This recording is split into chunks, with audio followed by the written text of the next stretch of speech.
Good morning, everyone. I'm Hoi Lam, Lead Developer Advocate for Android Wear.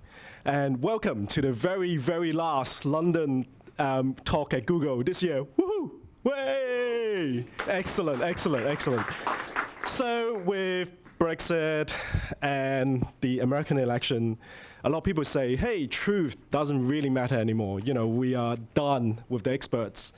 And against the tide of this misinformation, it's almost very easy to say, hey, you know, we live in a post-truth society, we should just give up, you know, the war has been won, etc. But here to say that, hey, the war has not actually even started is Will Moy, a London-based the founder and director of the charity Full Fact, based here in London, to tell us what is it like to be on the front lines of this great new frontier. So over to you, Will. Give him a warm welcome.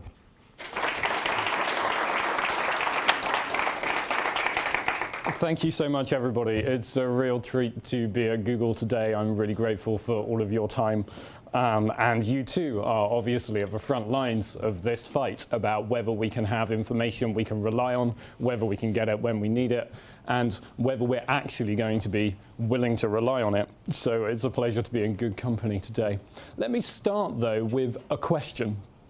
How many fish do you think there are in the sea? And I'm going to, make it easier for you. I'll define my terms and I'll narrow it down a bit. How many adult cod do you think there are in the North Sea? Any guesses? A billion. A billion? Did I hear? Yeah. Okay, hands up if you think lower than a billion. Okay, most people think lower than a billion. You're pretty isolated, I'm afraid. Any other guesses? 1,000,000,001. A billion. You're standing out for the Edge Prize. Any other guesses? A billion? Right order of magnitude? 100 million. 100 million? Okay, we're going down an order of magnitude. What if I told you that the Sunday Times reported a few years ago that there are only 100 adult cod left in the North Sea? Would you think back to the fish and chip supper you had last week and feel appropriately guilty, decimating almost the cod stock of the North Sea? Sunday Times reported only 100 adult cod left in the North Sea. Were they right? This prompted the Department for Environment, Food and Rural Affairs to do a bit of fact-checking of its own. They came out with a statement saying that's not right at all. But not before some other papers had picked up the story. The next day, I think it was The Telegraph, ran with, there are only 100 cod left in the North Sea. Not even adult cod, just cod at all. Another blow for those of us who like it in batter. Department for Environment jumps in with some fact-checking. What's really going on here? Well, there is a grain of truth here. There is a proper source, and there's some proper information. There were estimated to be roughly about 100 cod left in the North Sea that were 13 years of age or older. And DEFRA pointed out that actually it wasn't very unusual to have a very small number of quite old cod. Somebody somewhere had imagined that cod are quite a lot like human beings and become adult in roughly their teenage years, and that therefore this meant there were only 100 adult cod left in the North Sea. Now, I don't know how much you know about the maturity of cod, but it turns out that they grow up between the ages of about 1 and 6 years, and by and large, they start getting jiggy with it when they're about 4 years old, and by the time they're 6, they're fully mature. So actually, adults aren't 13-year-olds, adults are 4-year-olds, 5-year-olds, 6-year-olds. And it turns out that these guys were pretty wrong by even headline standards. There are about 21 million adult cod in the North Sea by the best available survey we have. And actually, there is something along the lines of 476,900,000 cod in the North Sea, if we include all the juveniles. Why does that matter? I mean, stop for a moment, though. Let's stop for a moment and just think, what an extraordinary world we live in, that we have a tolerably accurate count of the number of fish in the sea, that we can realistically say this is a decent estimate of the number of cod in the sea. That's an extraordinary thing. What a piece of work is man. How noble in reason, how infinite in fish survey capability, as Shakespeare almost wrote, but then got onto the second draft. Why does it matter? Well, actually, fish stocks matter hugely. We have this whole debate about overfishing. We have the common fisheries policy, one of the key planks of the European Union's agriculture and fisheries policy. We have fishermen in Scotland and elsewhere in the United Kingdom really under pressure in terms of being able to catch enough fish. It's a really big deal, and a lot of money goes on who gets to fish at what time. And that's why it justified a government department deciding to jump in and fact check a newspaper in public. So, we live in a world where increasingly we have the possibility of great information which can help us make good decisions. If it's used honestly, if it's trusted. We have the risk that none of that happens and we don't make good decisions because we don't have the right information, we don't trust that information, or it's not being used honestly. And that's where our work comes in. Take a look at this. This is a survey that Ipsos Mori do once a month. They ask people, as a free response question, what do you think are the biggest issues facing Britain today? It's not pick from a list, it's say whatever you like, and then they group them together. Now, Brexit hasn't actually been top of people's minds for most of this year. It only made the #1 spot after we voted to leave. And in fact, last month it wasn't top either. Typically, the top three have been immigration, the NHS, the economy. But if you look down that list, it's pretty obvious that the quality of information we have on all of those topics massively determines the quality of debate we are able to have and the quality of choices we are able to make in our public and collective life. So on immigration, we're completely dependent on the surveys we have that tell us how many immigrants are coming to the UK, how many people are leaving the UK, whether they are going to get jobs or not. Those numbers drive the debate on immigration. And the target, which many of you will have noticed being talked about, the reducing immigration to tens of thousands, which has long been a government policy, or at least target, or at least ambition. The NHS, the debate on waiting times, treatment times, and all the rest of it. On the economy, obviously, the size of the economy, the level of employment and unemployment. We use data and we use other kinds of information to drive our ability to make good decisions when we have good information and when we have good data. And it's not just statistics, of course. You know, think of all the other kinds of claims you've seen that matter. Did the EU actually ban bendy bananas? Are there Sharia courts in the UK? Are assessments for disability benefits massively getting it wrong time after time? Are refugees getting more in benefits from British pensioners? Are MEPs, members of the European Parliament, directly elected by the citizens of each member state? And by the way, 4 out of 10 people during the referendum didn't think so. They are, few of them, 4 out of 10 of us vote in those elections, and the two may be connected. So, let me ask you another question. What do you think is the proportion of the UK's economy accounted for by the creative industries? Any guesses? As a percentage? 5%. 5%. Funny you should say that. 5.4%. Let's say 5.4%. Let's add tourism into the mix. 3.7%. Let's add the arts. 7.3%. Let me ask you all this question. Hands up if you think those numbers are probably about right. Anybody? They're on a pie chart, so they must be. Okay. Hands up if you think somebody just made them up.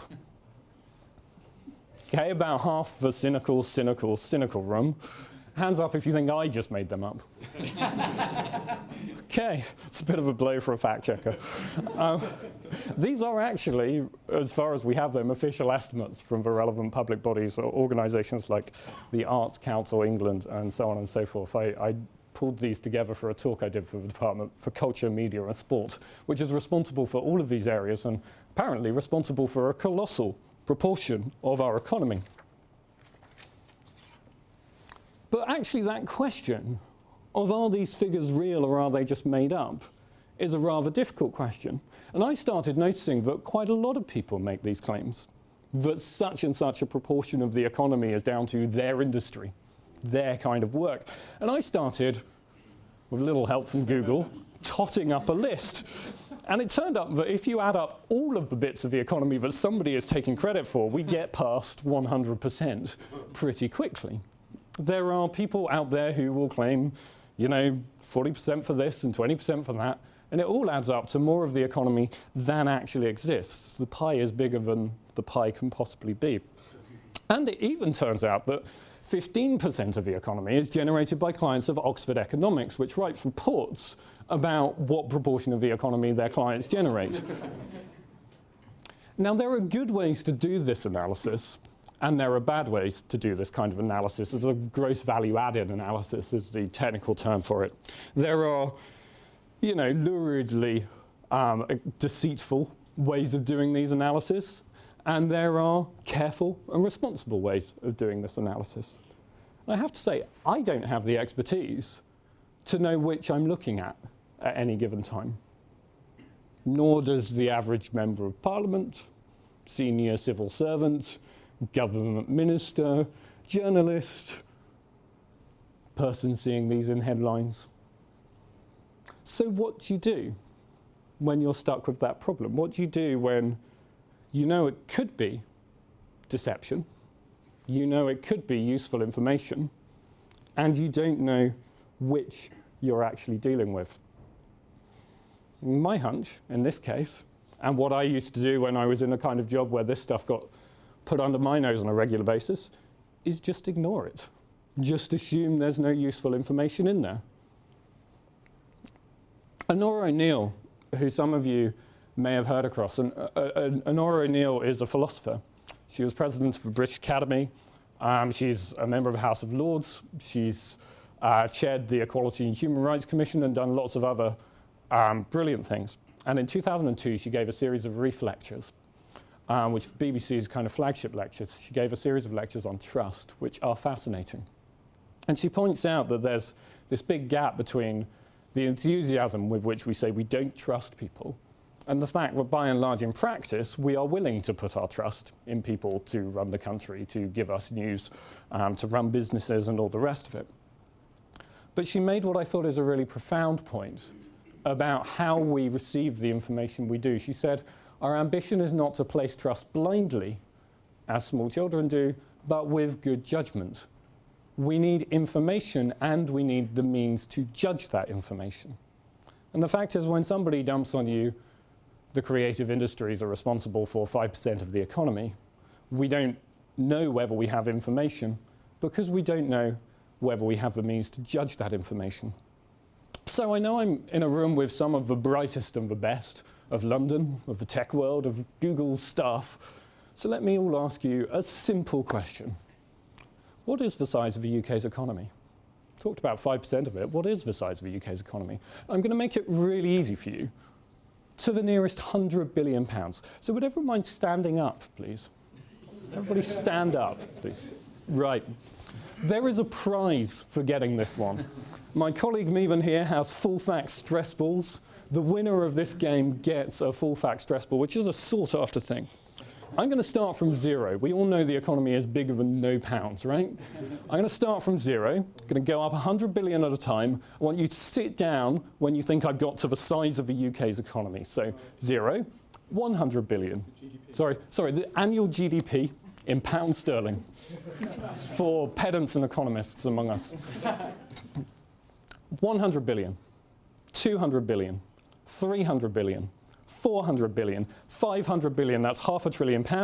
The first tranche of people sit down. 600 billion, 700 billion, we're about 50% gone by now. 800 billion, 900 billion, £1 trillion, 1.1, 1.2, 1.3, 1.4, £1.5 trillion, 1.6. We're down to the last 10%, and now they're beginning to feel embarrassed. 1.7 trillion pounds, 1.8 trillion pounds, 1.9 trillion pounds, 2 trillion pounds. 2 people left standing, 2.1, 2.2, 2.3, 2.4, 2.5, 2.6, 2.7, 2.8. How long do we have? Gentlemen in Burgundy, take a guess. Sorry? 3 trillion pounds. 3 trillion pounds and 1 pence. I'm seeing a trend here. So stand up if you were standing when I said 1.9 trillion pounds. Okay, you are the guys who held out for the correct answer. See me even for a stress ball. If you sat down at the right time. If you didn't, then I'm sorry you held on too long. The economy is about 1.9 trillion pounds, 1,900 billion pounds. Why does that matter? Well, let me ask you this. How many times have you heard, this will cost the economy £2 billion, or this will cost the economy 2%? What does it mean to you to be told something like that if you have no reference point for how big the economy is in the first place? And so we live in this world where we could make great decisions with great information, but we're surrounded by an industry which can generate evidence for almost anything if there's a budget for it. In a world where it's really hard to have the reference points to be able to make sense of claims as they're coming past us at speed. And we have to do our best as voters, as citizens, as journalists, as decision makers, to navigate all of that confusion. So let's try you out as fact checkers. Okay, we know the economy's probably not your scene. Let's try something a bit simpler. Last year, I think it was last year, a celebrity posted a tweet saying basically this set of numbers about gun deaths in the United States versus other countries. A genuinely, concerning comparison. Whatever you make of what conclusions you might make about it, that in itself is a really powerful piece of information. Can anyone see the problem with this poster? Sorry? Before 19? Exactly so. So, for those of you who didn't get that, West Germany. West Germany has not existed for quite a long time. And in fact, if you zoom in and sharpen it up a bit. Now, some of our best loved household names thought that was a really important piece of information people should know recently. Now, it may well be, actually, that those figures haven't changed that much in the meantime. But when things can get that level of traction, with that little credibility, with that little checking, we need to be a bit nervous about the world we live in and the speed of information flows and what we can do to jump in. Let me ask you if you recognise this mobile billboard that the government sent around various places in the UK recently. This is in London. If you are in the UK illegally, it invited you to ring their hotline.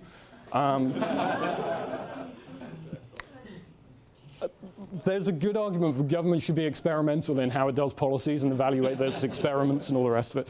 It invited illegal immigrants to ring their hotline and be very aware of these 106 arrests that happened last week in your area.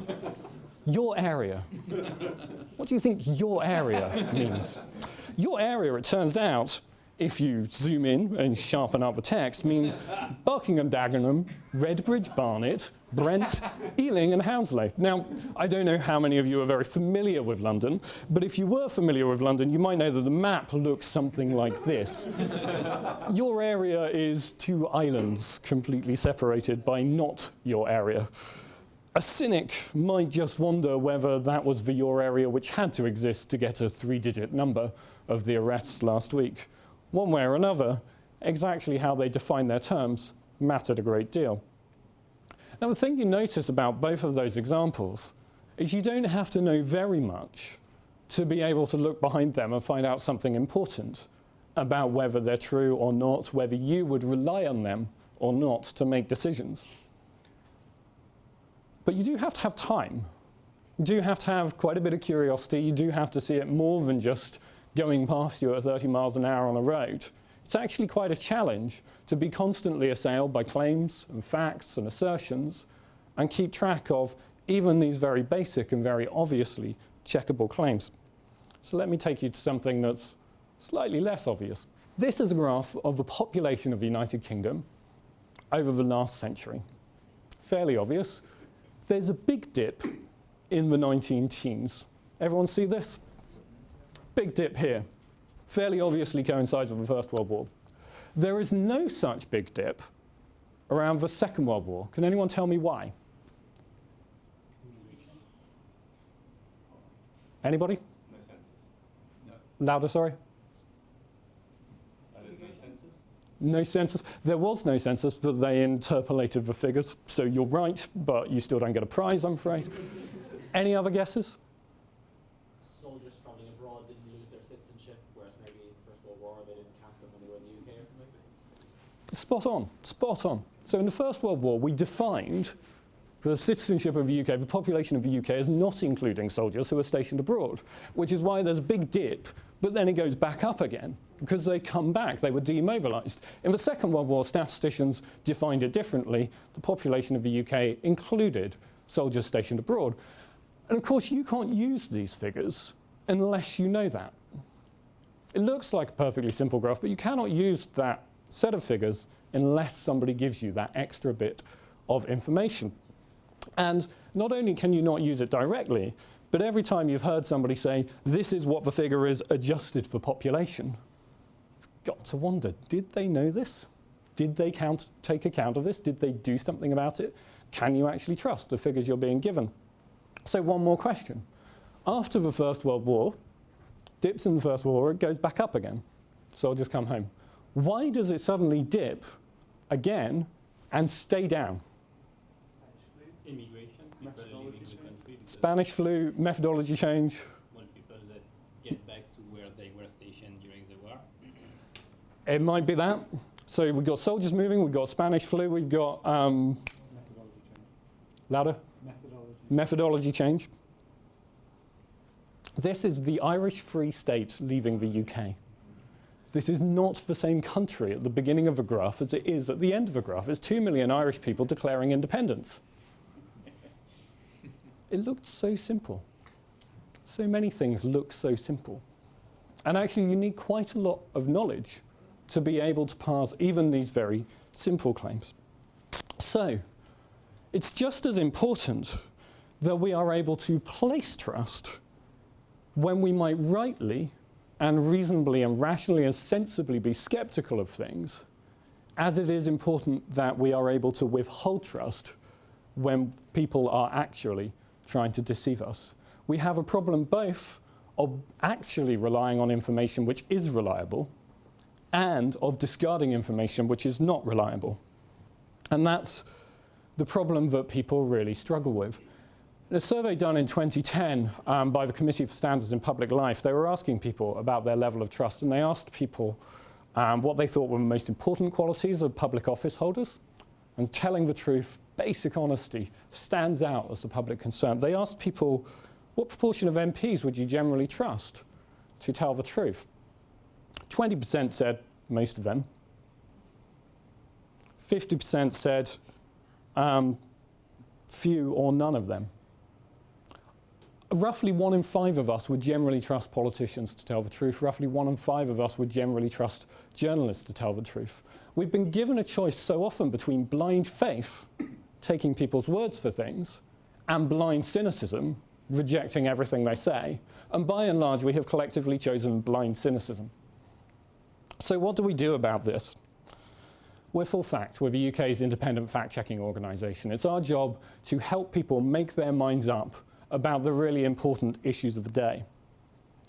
It's our job to do what other people don't have time to do, to take the important claims that are shaping the way we think, shaping the way we make big decisions together, whether it's as voters in the referendums and elections we've had recently, or ministers and MPs making decisions on our behalves, to trace them back to primary sources, to find out whether those are the right sources and they're being used fairly, and then to stand up for the best available information, to ask people to correct the record when they need to get systems changed so people are less likely to deceive us, accidentally or perhaps on purpose, to work with journalists to make it easier for them to get good information to the rest of us.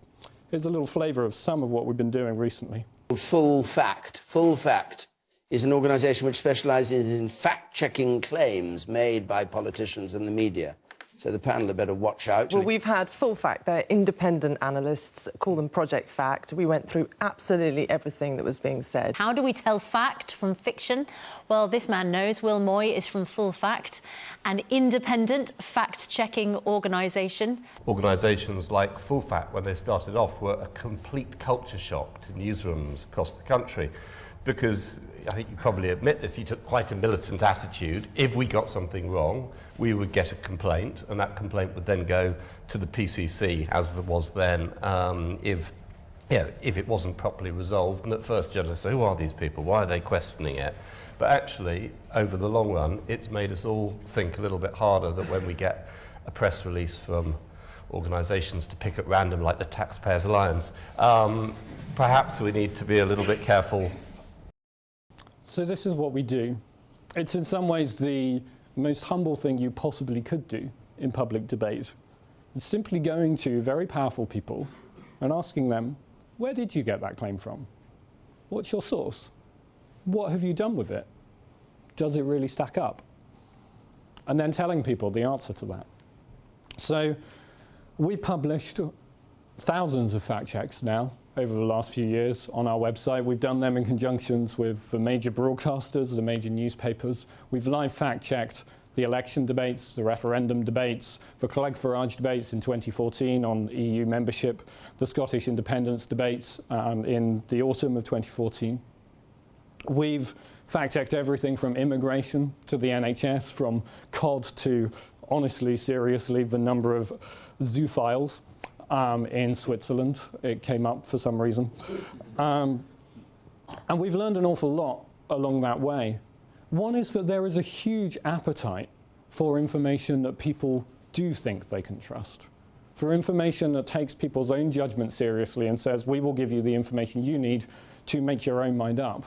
The fact that we are as diligent in fact-checking the number of fish in the sea as we are in fact-checking what's going on with the EU referendum is evidence to people that we don't have an agenda here. Our agenda is to help people make their own minds up with the best available information. But we're not just journalists, although you could certainly say that a lot of what we do is a form of journalism. In fact, when we hired a fact checker, one of our first fact checkers, he gave notice at a major newspaper. And that newspaper, his boss said, oh, fact checkers, we used to have those. We've come into a time when the media is more and more pressed for time, as you know, when journalists have to write more and more for different channels, online, on air, in text, in video, and they have less and less time to do it in. And we're trying to fill a gap in that accountability process. Firstly, publishing direct to the public, but secondly, using the evidence of all of that fact-checking to actually go and make a change in the world. So it used to be the case that every 3 months, there was a release from the Office for National Statistics about the number of people working in the UK who were born elsewhere. Number of British jobs going to foreign workers, as the headlines had it, as a Prime Minister's speech had it. And unfortunately, every 3 months, those statistics were misunderstood. You would get headlines like 74% of British jobs are going to foreign workers. And those headlines were simply wrong because they'd misunderstood the maths in the figures underneath them. We couldn't persuade the newspapers of what was actually going on because they were making a percentage comparison of 2 net changes, and that's quite a lot to explain. And we couldn't get the Press Complaints Commission to take that on board either.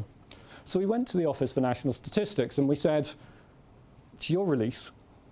Every 3 months you are putting something out into the public domain which is causing mass misunderstanding. Don't you think you have a responsibility to explain what's actually going on? And they said no. Which was a bit disappointing, if I'm absolutely honest. So we said, would you mind asking your bosses? And they said, OK, and their bosses said no. So we went to the UK Statistics Authority, which is ultimately responsible for regulating all official statistics in this country, and said, look, come on, your job is to inform public debate. And they said, yes, of course our job is to inform public debate. And the ONS put one sentence in that statistical release. explaining that sometimes these figures have been understood this way, and that's not actually what they say. And because of that one sentence, we were able to go back to all of those newspapers, Press Complaints Commission, and say, please stop running these stories. You've got the wrong end of a stick. Now, that doesn't magically stop it for all time. We have to keep paying attention. We have to keep that watchdog role going. But it did completely change a whole set of stories that were wrong, that were misunderstood, and that were running every 3 months, front-page headlines regularly. So there are ways you can intervene that genuinely make a difference to the ideas that are entering all of our heads that we don't have time to filter for ourselves. And then you can step up from that. So when we started, correcting things wasn't really very common. First time we asked for corrections, which is about 6 years ago now, it took us 9 months to get corrections from all the media outlets who had massively misreported the number of misdiagnosed kids on special educational needs diagnoses in the UK. They'd all been basically fed a misunderstanding by the publishers of the report, Ofsted, the schools regulator. But they got the wrong end of the stick. Ofsted didn't want to correct them. It didn't want to spoil its relationships with journalists. They wouldn't make any public statement to the effect that all of these headlines were wrong. So we went to Parliament and we got somebody to table a parliamentary question, which they are legally obliged to answer, that forced them to say on the record, these reports are wrong. And then we could go to the media outlets and say, please correct the record. And when we did, some of them had corrected it as soon as we pointed the confusion out. Some of them took a bit of persuading. Some of them said, we need an official statement, and responded as soon as the official statement was finally available. Some of them were less enthusiastic about correcting things at all. So we ended up in a long negotiation with a major newspaper which said, well, the next time we run a story on this, we'll print a correction at the bottom. We said, well, that's not really going to help. And they said, OK, we'll print a correction on something like page 16. And we said no. And another round of correspondence, page 12, page 8, page 6, page 4, et cetera, et cetera. And after 9 months, we finally got a correction, I think on page 2, which I think may have been where the original story ran, but please don't quote me on that. And finally eked out the idea that it was important to run a correction. Now, that newspaper got the correction wrong the first time it printed it, had to print it twice. As Oliver Wright said in that video, it was a culture shock to be held to account for what people were printing, to be expected to correct mistakes, despite the fact that the most basic value of journalism is to provide people with accurate information. Nowadays, it's much, much more common that when we ask people to correct the record, they do so, and they do so promptly, often within hours or days of being requested. That newspaper, the Daily Mail, established a corrections column a few years ago in response to a lot of our corrections requests and the work we did around that. We've got government departments to completely change the way they give information to government ministers, so that, for example, in the Department for Health, they introduced a policy where every ministerial speech was accompanied by a document explaining where all the facts came from, so that explicitly, as they said, we can respond more effectively to full fact and other media outlets. So often when we started, we were told, well, no one else is asking that, and that's why it's so important that we exist. So we're living allegedly in a post-truth world, which in a way is progress. We've all recognized that actually there are plenty of people who are willing to deceive us, and that being deceived sucks. It's really important, actually, that we have the right information, that we can make the right decisions for us, even if we will all disagree about what the right decisions are, based on what our own priorities are and what our own principles are. If we have the right information, we can make the decisions we genuinely want to make, and full facts about helping people to do that. What we found in the 6 years we've been going is that there are lots and lots of things we can do to make that much, much more likely. It's more likely if people expect what we call the they know we check effect. It's more likely that they will be careful about what they say in the first place. If they know that they will be expected to print a correction, as even the Prime Minister has been, when they get things wrong, then they will be more careful about what they say in public. If they know that there are effective regulators and systems that will hold them to account, things like the UK Statistics Authority, things like press regulators, when people are active in pursuing corrections, then they will be more careful.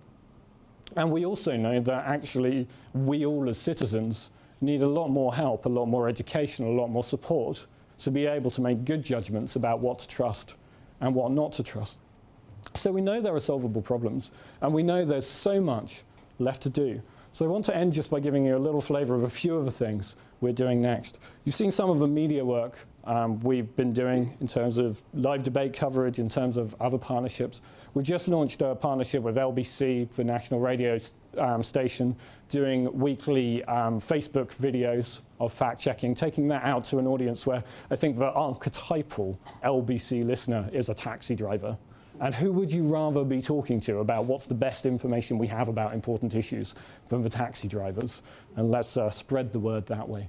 So reaching more and more people directly online, investing in video, investing in advertising, investing in media partnerships. Making sure the supply of information is radically better than it has been in the past. So often, actually, if you tried to do what we do, you would run into a black wall of an unintelligible spreadsheet or a lump of jargon.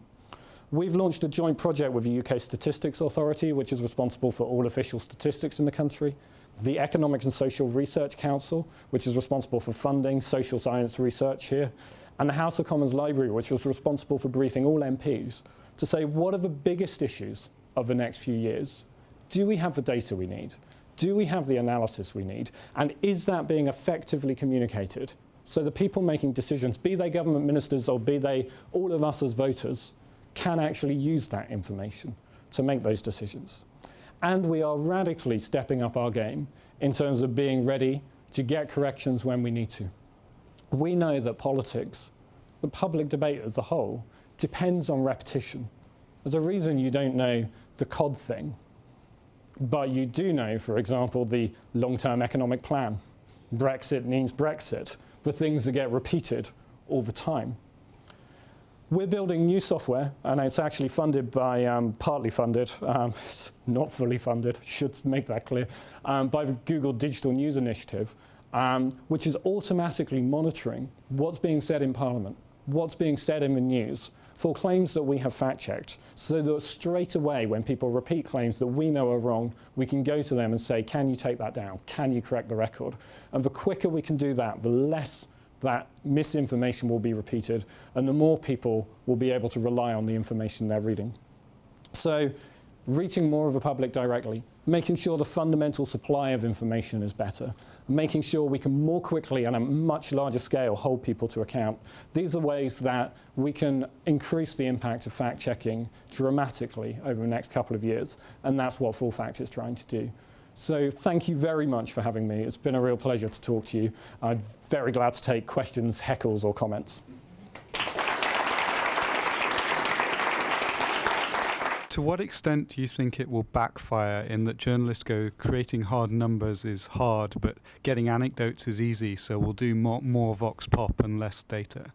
Actually, in some ways, I'm not so sure that's a bad thing. Take immigration. A fair summary of the research on immigration goes something like, it's hard to know exactly what the effect of immigration on public finances is, but it's probably pretty small. It's probably about a penny in the pound, and it's probably positive. And that's what you hear on Radio 4. If an expert comes on the Today programme, that is what you will hear. Meanwhile, we also know that the people most likely to be affected by immigration negatively are the people in lower earning jobs. And there are more people in lower earning jobs than any other kinds of jobs, pretty much by definition. So actually, if lots of people are sitting there thinking, yeah, that may be true of the whole economy, but it's not true in my life, we have a really big problem. And I think that's one of the problems we get, is that we over-rely on statistics, and we miss the fact that statistics aren't the real world. They are a proxy for the real world. So let's not knock journalists doing what journalists do best, which is understanding people's stories. But the next step is for them to understand, are those stories representative stories that tell us something important about a large group of people or not? So my colleague Joe, who does a lot of our training, is going around journalism schools at the moment and teaching them about some of the fact-checking techniques I've told you about today and much, much more interesting and complicated things as well, to try and make sure the next generation of journalists are equipped to do that. We don't want them to stop telling stories. They're so fundamental to actually us understanding the world we live in, but we want them to understand where data can make those stories richer.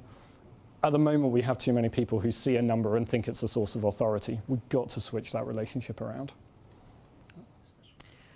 What is the strategy of dealing not just when people misinterpret statistics, but totally deny reality, like climate change denial and fake news and things like that? Okay, so I think I should say I'm not an expert in climate change, and science is kind of quite well served by other organizations, so we haven't been very active in that area. Fake news, I think, is quite interesting because we should distinguish more than one thing going on there. One is, you know, the famous kind of Macedonian teenagers just publishing websites of total nonsense because it makes ad revenue. That's clearly damaging and dangerous and making up totally untrue stories. But it's also a relatively solvable problem. The economics of that speak for themselves, and the economics of that are solvable if you can recognize people who are just making up stories. The much more difficult thing is where government ministers or wannabe government ministers are standing up asserting the exact opposite of the facts, and no one's calling them on it. And there is no one solution to that problem.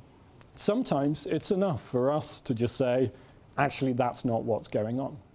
Sometimes, you know, the Prime Minister has printed corrections when we pointed out that he's made mistakes. In fact, we've pointed out government ministers saying things that aren't true, which make their case worse than it would be were it actually fact-checked. So, you know, honest mistakes happen.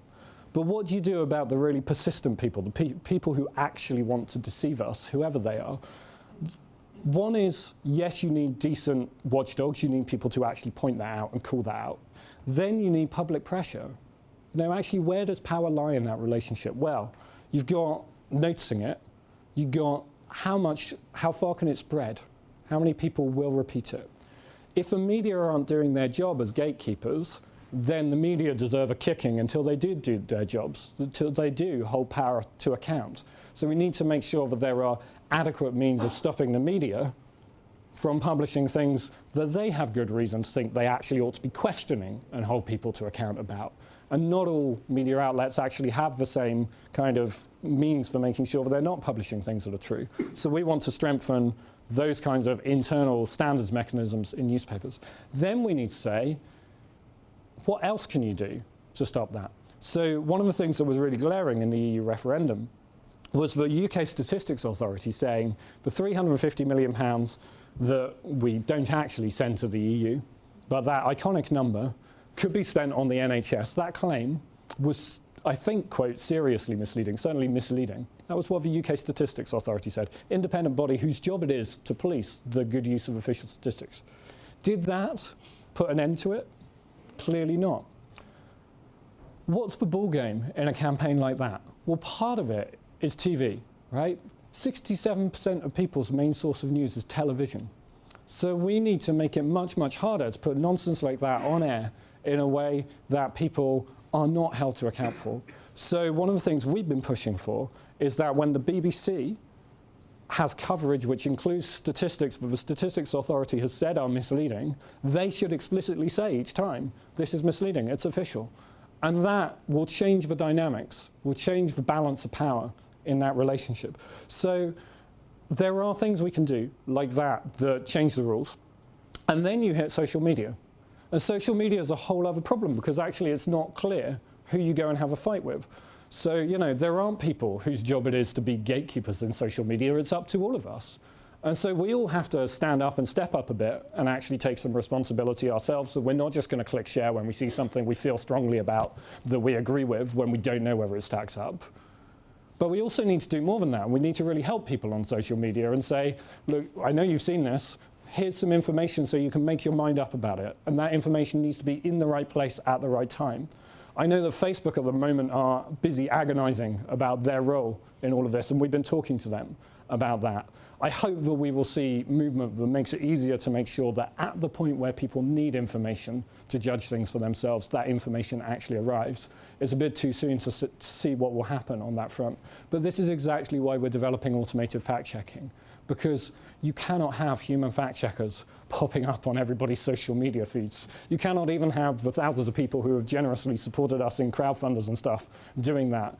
Even if they all have the time, it wouldn't be enough. So we need to find ways of linking up the best information we have with the people who need it most. And that's going to be a peer-to-peer thing. But ultimately, if you don't like being lied to, don't vote for people who lie to you.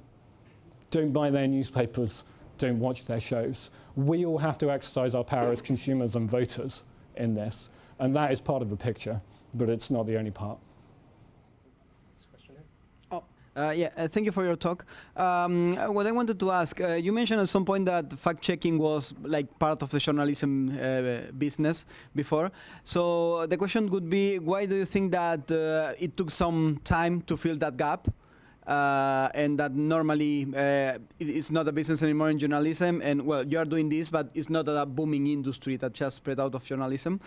And then, what about the suspicion that it's something that people don't care about it, so nobody does it because it doesn't make a difference for someone running the journal or the TV channel or whatever? And well, what could you do about it if like people reading the newspapers don't care about the fact and just want to read something that pleases them? How do you fight that? So if I've understood you right, two questions. One is sort of why is it taking a while for fact checkers to pop up? And the other is what do you do about people who just don't care? Right. First one is fact checkers have basically popped up since the internet made it possible to be fact checkers. Basically, to do our job 10 years ago, we would have needed an office in the British Library with an incoming stream of Office for National Statistics releases coming in on big shelves. Now that everything is accessible from our desk, it's actually possible to do fact-checking. And over the last few years, the number of fact-checking organizations around has exploded simply because it's actually technically possible to access information in a way it wasn't. In the meantime, of course, journalism's come under huge pressure for much the same reason, and that's why they've been cutting back on all of their cost base. So things have gone in opposite directions in that sense. On the other question, this is a question of culture, and culture doesn't change overnight. Culture is the end product of lots and lots of individual battles. It's lots and lots of individual fights as to, frankly, how we raise our children and what kinds of politicians we put up with. But what we can say, I think, is that it's not inevitable that people don't care. In fact, it's actually the opposite. We know that people care about the facts. People care about the pound in their pocket. They care about whether they have a good experience in the NHS, whether they get the treatment they need on time. They care about whether their children get a good education and whether they get jobs. Ultimately, politics always hits for facts. I think it was Brian Cox who said there's no post-truth way to fly an aeroplane. Sooner or later, you hit the ground. And the same is true of all of our public decisions. We all live real lives, and there is only so long you can be spun a story to when it contradicts your actual experience.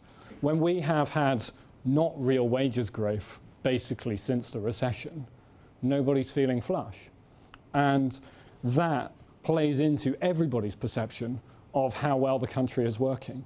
So absolutely, there are really profound questions about, on that individual level, with an individual person looking at an individual story, how do we jump in there in a way that's meaningful to them?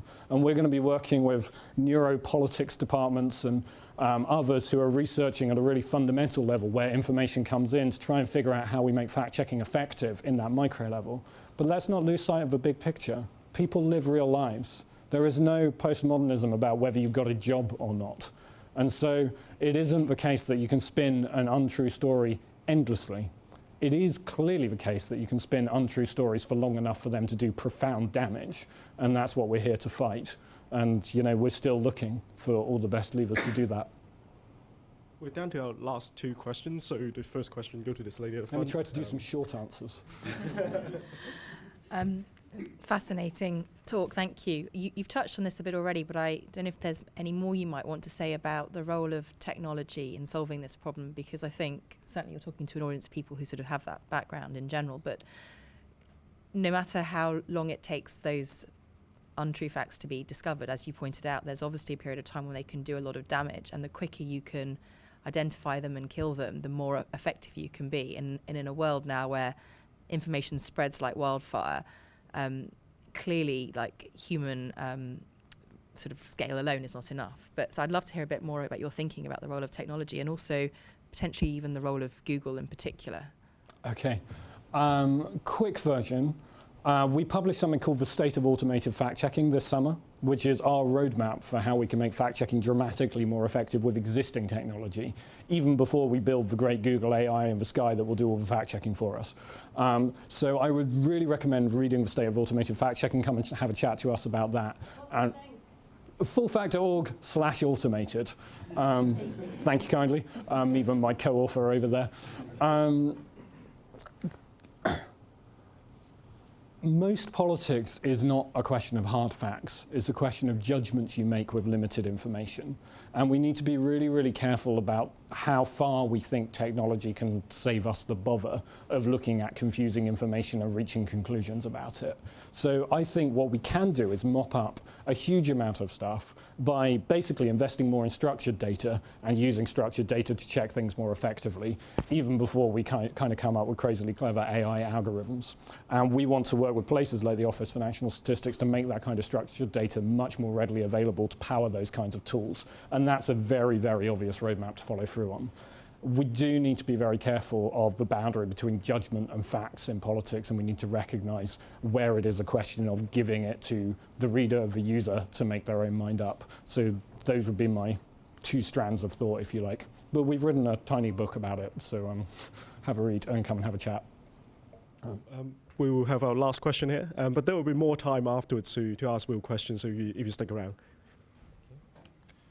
Thanks again. Question on the way you present even your name, full fact, suggests that there's like an absolute truth and a lie.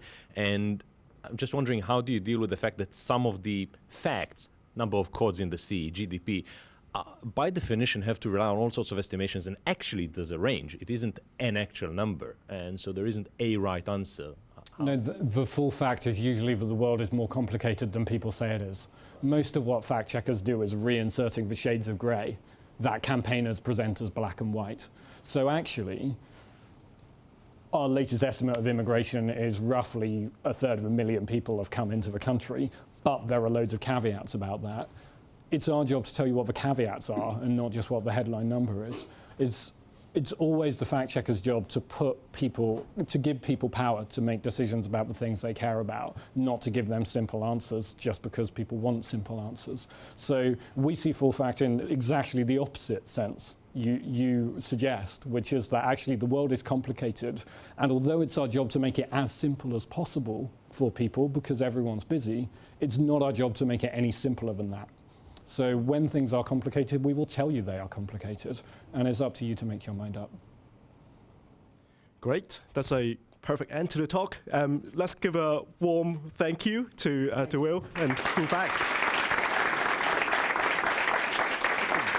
Thank you very much.